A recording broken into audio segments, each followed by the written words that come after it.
നീണ്ട നാളത്തെ കാത്തിരിപ്പിനൊടുവിൽ ലോക ശ്രദ്ധയിലേക്ക് എത്തുകയാണ് തലസ്ഥാനവും വിഴിഞ്ഞം.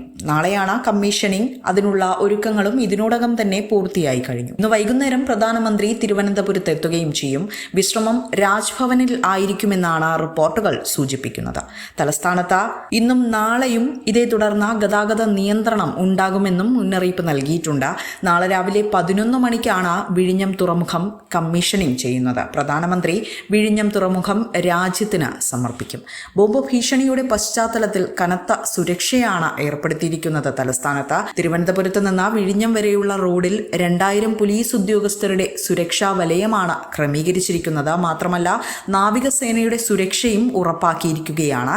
നാളെ രാവിലെ 9:30 രാജ്ഭവനിൽ നിന്നും പ്രധാനമന്ത്രി പാങ്ങോട് മിലിറ്ററി ക്യാമ്പിലേക്ക് പുറപ്പെടുമെന്നാണ് വിവരങ്ങൾ. ഹെലിപ്പാഡിൽ നിന്നുമാണ് വിഴിഞ്ഞത്തേക്കുള്ള യാത്ര. 10:30 വിഴിഞ്ഞം തുറമുഖത്തെത്തുകയും കമ്പ്യൂട്ടറൈസ്ഡ് പദ്ധതികളും ഓട്ടോമേറ്റഡ് ടെർമിഷനായുള്ള ക്രമീകരണങ്ങളും ഒക്കെ കണ്ട് വിലയിരുത്തുമെന്നും ശേഷം 11 മണിയോടുകൂടി വേദിയിലെത്തുകയും പദ്ധതി രാജ്യത്തിന് സമർപ്പിക്കുകയും ചെയ്യുമെന്നാണ് ഒടുവിൽ ലഭിക്കുന്ന വിവരങ്ങൾ.